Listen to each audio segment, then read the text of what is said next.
Kung may takot man, napapalitan ng saya. Napapalitan kasi pag nakita mo yung mga tao na kumakain, masaya silang lumalabas. Ako si Carmela Carvajal Estacio. Kung ilang taon yung Kalinga Center, ganun din yung taon ko na pinagsilbi sa AJ Kalinga. Pero before that, may background, di ba? So, I did not start in AJ Kalinga talaga. I was an SVD employee back in 1989. Into 2015, ang start ng July, ang start ng Kalinga, I was one of the staff. Ayan. Kumbaga, kasama ko si Father Flavi na nagsimula ng AJ Kalinga. Before ang Kalinga Center is wala pa yung structure na ganyan, yung sa loob, yung maayos na ano lang siya, buong hall lang siya. Tapos may isang lamesa, may mga kainan, tapos yung clothing station, nakakalat lang yung mga damit doon. Tapos pumipili sila. Siyempre nagulat kasi kakayanin kaya. Lahat ng mga homeless pakakainin mo, hindi lang libreng pagkain, kundi libreng ligo. At meron pang damit na ibinibigay. So, sa simula, overwhelming. Kasi, paano kung hindi masustain? Yun yung takot namin. Paano kung wala nang magbigay ng donation, pangbayad, pambili ng ingredients para sa pagkain, para sa maintenance ng center? Yun yung mga pero kahit na overwhelming yung dating sa amin, excited din kami. Kasi first time at kami lang yung gagawa nung ganon. Although may mga feeding sa ibang lugar, pero yung papasok, mauupo, maliligo, this is the first. Actually, wala sa isip ko, at least ako, wala sa isip ko na yung takot na hindi siya tatagal. Although, sinabi ko nga na paano yung sustainability. Parang as yung operation goes on, nakita ko at nararamdaman namin na maraming gustong tumulong. Kung may takot man, napapalitan ng saya.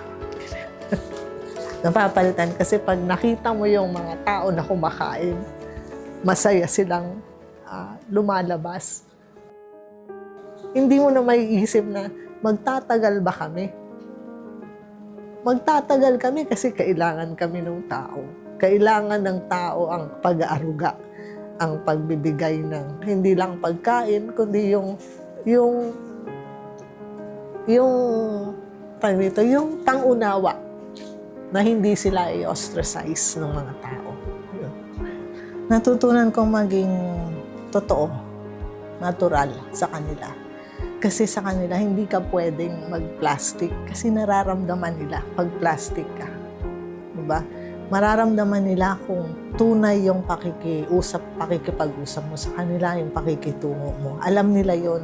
Pero pagdating sa kanila, wala kang choice kundi maging totoo ka. Tsaka mararamdaman mo kung ano yung naranasan nila sa kalye. Pag kinuwentuhan ka. Siyempre, pag nag-profile ka, tatanungin mo yung storya nila. So, ikukwento nila sa iyo at kailangan mo makinig. So, nahasa, although marunong talaga akong makinig noon pa, kahit na wala pa ako dito. Pero yun yung time na talagang papakinggan mo yung storya nila.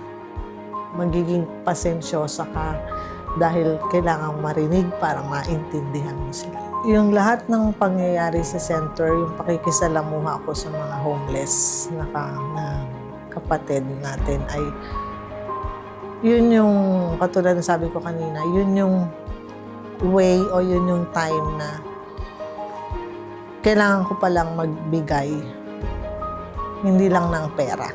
Makikita mo sila sa kalibig, abutan mo ng pera, hindi lang yun. Yung yung tunay na puso mo, yun yung pwede kong maibigay sa kanila. Na walang hinihinging kapalit. Hindi ka manghihingi na ko kasi nagsiserve ako dito. So, dapat marami akong biyaya.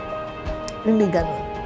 You just give and give. Kung meron mang matanggap, kung meron kang matanggap, ano na lang yun, parang, paano yun? Bonus na lang yun.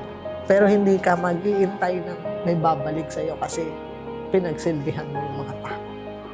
Kung paano magtulungan yung mga nagvo-volunteer at kung paano maging genuine yung mga taong homeless sa iyo.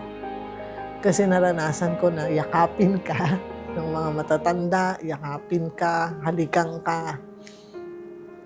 Naranasan ko pa nga mabigyan ng 500 pesos ng birthday ko dyan eh. Diba? Binigyan ako ng matanda, inabutan ako ng 500 pesos. Ayokong tanggapin kasi alam mo naman yung sitwasyon nila eh. Pero pag hindi ko tinanggap, masasaktan sila. So, tinanggap ko yung 500, tapos pinambili ko rin ng merienda ng mga volunteers. Yung commitment ko at yung reason kung bakit ako nandito hindi lang sa Kalinga Center kundi sa mission. Ito yung sinabi sa Matthew na sabi sa Matthew is, seek ye first the kingdom of God and all will be added unto you. So ito yung kingdom, katulad ng sabi ko sa isang bilog namin, ito ang kingdom of God para sa akin.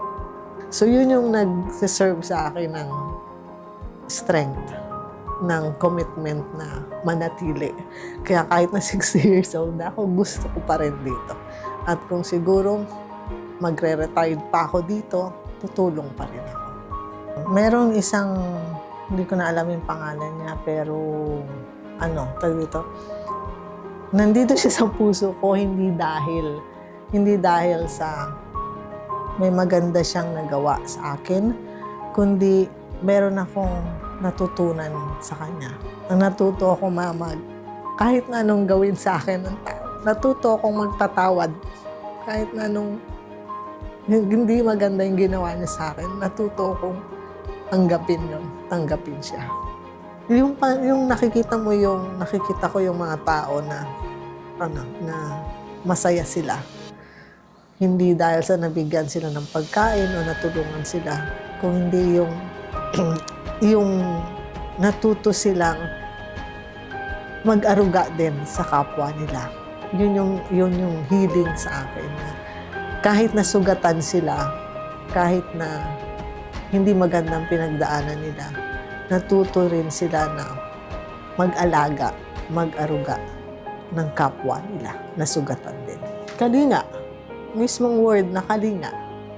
Kasi once nangalinga ako sa iba, or kinalinga din. Kasi ang buhay ko is, naibibigay ko yung kalingang yon sa iba. Kasi kinalinga din ako ng kalinga. Parang yung sinasabi nila, kinalinga ako sa kalinga, kaya mangangalinga rin ako ng may galak.